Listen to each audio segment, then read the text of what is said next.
안녕하세요. 부동산을 쉽게 다양하게 깊이 있게 분석하는 부동산의 비밀입니다. 곧 있을 서울의 공공분양 사전청약에 많은 분들이 관심을 가지고 있습니다. 서울의 동작구 수방사 부지, 그리고 또 송파구의 성동구치소 부지, 그 외에도 마곡 등등 있습니다.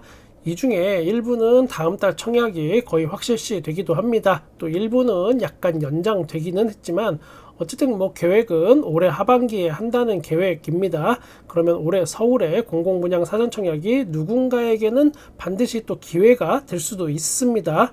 지금은 사실상 대한민국의 거의 대부분 사람들이 서울의 아파트 한 채 가지고 있는 게 소원인 세상이기도 합니다. 이미 서울의 아파트를 가지고 있다고 해서 끝일까?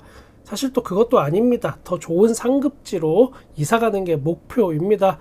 그러면 지방에 돈 많은 부자들은 어떤 생각일까? 지방 도시에 집 있고 빌딩 있고 그러면 서울 아파트 안 살까? 제가 겪어본 걸로는 절대 그렇지 않습니다. 지방에 거주하시는 분들이 서울에 아파트 사려고 원정 뛰시는 거 실제로 많이 봤고, 실제로 또 중개도 제가 많이 했고, 그러면서 느낀 점, 지방분들이 서울 아파트에 대한 욕망이 오히려 더 큰 것처럼 느껴집니다.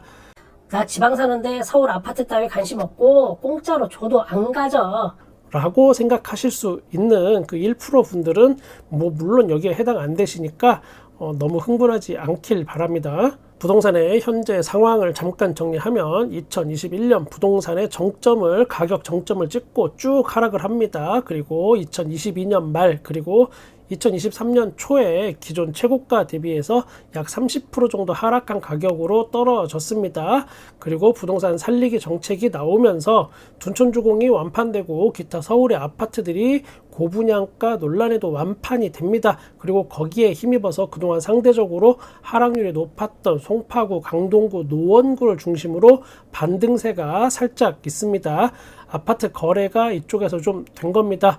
이때 중요한 거 하나, 이때 서울의 아파트 그럼 누가 샀을까? 전부 다 서울 사람만 샀을까? 아닙니다. 지방분들이 대거 사들인 거 있습니다. 즉 원정 투자가 그만큼 많았다라는 이야기입니다. 2023년 1분기 서울 이외 지역의 사람들이 서울 아파트를 산 것은 1724건으로 이전 분기보다 148%가 증가했습니다. 그러니까 서울 집값이 약간 반등하는 모습을 보이는 이유에는 그동안 알려진 특례 보금자리론 효과 아니면 부동산 규제를 해제하는 정책적인 지원 요거뿐만이 아니고 서울로 원정 투자가 그만큼 많았다라는 겁니다. 물론 서울 사람들만 서울에 집을 사라는 법은 없습니다. 어쨌든 제가 지금 이 영상에서 포커스를 맞추고 싶은 건 그만큼 서울의 아파트 한 채 가지고 싶어하는 열망이 크다, 그만큼 전국적으로 크다라는 걸 설명하려는 겁니다. 말 나온 김에 그럼 과연 어디가 외지인들의 매수가 가장 많이 몰렸나 서울에서 그것도 한번 보겠습니다. 1등은 송파구, 2등은 강동구, 3등은 마포구입니다. 그 뒤로는 강남구, 노원구, 성북구 등등이 외지인 분들이 서울의 아파트를 많이 산 곳입니다.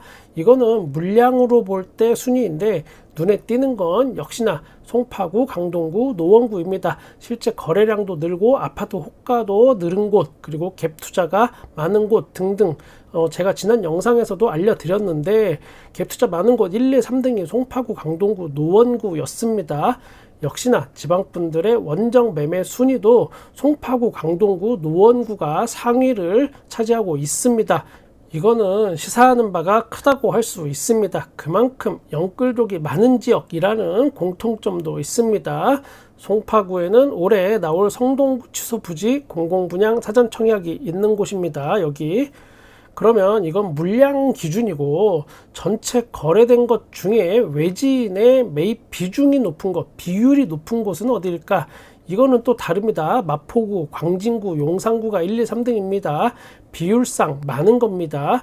특이점은 역시나 마용성, 이 중에 마포구, 용산구에 거래된 아파트 중에 외지인 비중이 가장 많았다라는 점이 눈에 들어옵니다. 괜히 광남, 사구, 마용성 이런 말이 있는 게 아니구나 싶기도 합니다. 그리고 광진구 여기는 자양동 부근이 서울에서 소리 없는 강자라고 제가 전에 말씀드린 적이 있습니다. 또한 여기에는 곧 있을 서울의 청약이 준비 중입니다. 구의역 롯데캐슬 이스트폴. 이 지역의 랜드마크가 될 확률이 여기가 높아 보이긴 합니다. 물론 가격은 만만치 않을 것으로 알려져 있긴 합니다. 추가 내용은 계속 업로드 할 거니까 여러분의 선택에 참고가 되면 좋겠습니다.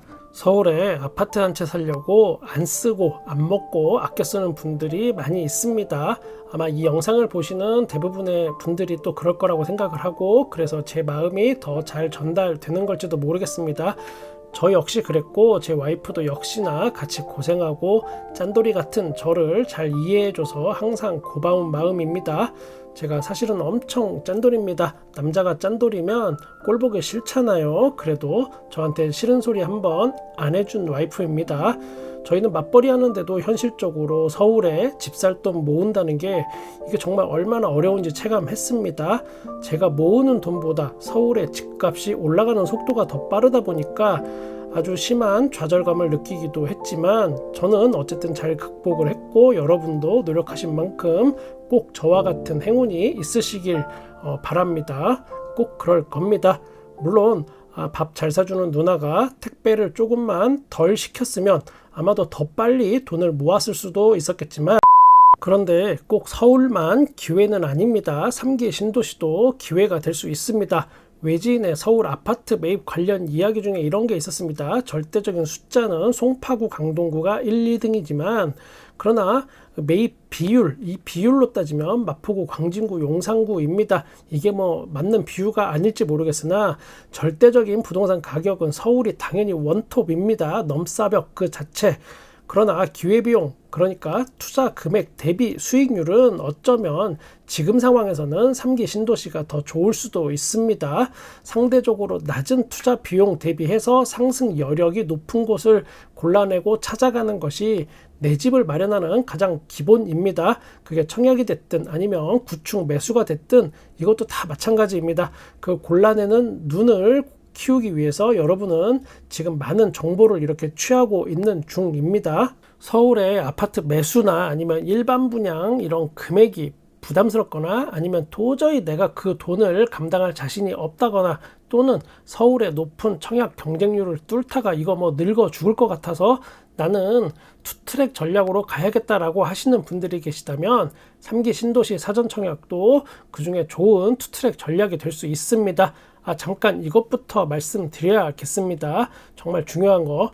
사전청약의 최대 장점 중 하나입니다. 사전청약은 말 그대로 사전청약입니다. 본청약 전에 사전에 청약을 하고 사전청약에 당첨이 되면 그 이후에 자신의 자산이나 소득 등 기준이 바뀌어도 본청약 때에 다 인정이 된다는 겁니다. 이 말을 다시 한번 말씀드리면, 만약 소득 기준이 우리나라 가족이 3인 가구 월소득 세전 600만 원이라서 사전 청약 조건이 그 당시에 해당이 돼서 생애 최초 특별공급에 넣는데 그게 당첨이 됐다라고 가정해 보겠습니다. 그 후에 내가 승진이 돼서 월 1,000만 원으로 급여가 바뀌어도 본청약 때 그냥 접수하면 다 인정받는 겁니다. 만약 자영업 하시는 분이 사전청약 당시에는 소득이 여기에 맞았었는데 당첨되고 나서 갑자기 대박이 나서 연소득이 5억, 10억 이렇게 돼도 인정이 다 된다는 겁니다. 본청약 모집 공고일 기준으로 이 세 가지만 지켜지면 됩니다.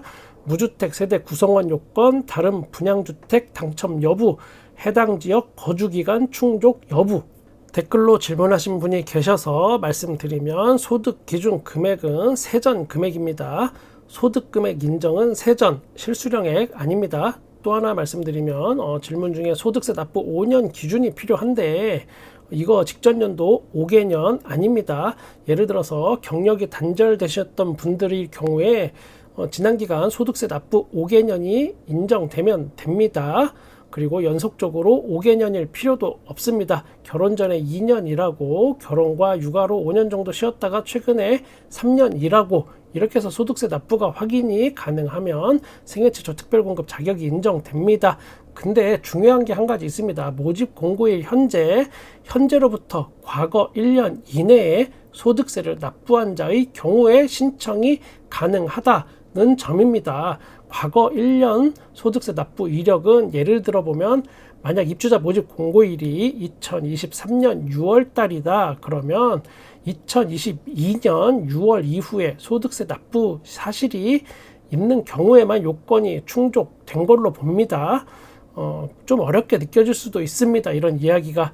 이런 부분은 제가 따로 영상을 제작해서 뭐 쇼츠나 이런 걸로 계속 업로드 한번 해보겠습니다. 그리고 모집 공고가 나오면 해당 주관 공사에 직접 문의하셔서 해결하는 걸 또 추천드립니다. 제가 혹시라도 틀릴 수도 있기 때문이고 제가 또 그렇다고 모든 걸 다 알 수는 없습니다. 저보다는 그분들이 더 정확하게 안내해 드릴 겁니다. 그럼에도 제가 한 말씀 드리고 싶은 게 있습니다. 아주 중요한 포인트. 간혹 이렇게 이야기하는 사람도 있습니다. 그거 그냥 대충 청약 자격되면 그게 뭐 하면 되는 거 아니야?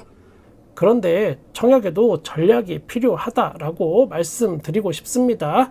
그냥 넉넉고 있다가 여기 좋은 거 나왔네. 이거 해야지. 하고 했다가 자격이 안 맞아서 당첨 취소되는 비율이 5에서 10% 정도 꼭 나옵니다. 모집 공고일 전에 미리 준비해야 할 것들이 여러분이 생각하는 것보다 많이 있을 수도 있고, 뭐 예를 들자면 소득 증빙이 필요하다면 직전 연도 소득세를 납부하는 아르바이트라도 해서 미리미리 공고 나오기 전에 채워놔야 합니다. 1년에 한 달만 아르바이트 해도 자격이 충족되기 때문에 그렇게 어렵진 않지만 그 상황에 닥쳐서 무언가를 준비하려면 이미 늦은 경우가 종종 있습니다. 청약에 저보다 고수인 분들이 구독자님들 중에도 많이 계시지만 불인이 분들도 아직 많이 계시다는 생각에 제가 오늘 말이 많아졌습니다. 3기 신도시 변화에 대한 이야기는 요거 이어서 바로 다음 영상 곧바로 업로드 하겠습니다. 저는 여러분의 부동산에 끝까지 함께 하겠습니다. 구독과 좋아요 감사합니다. 부동산의 비밀이었습니다.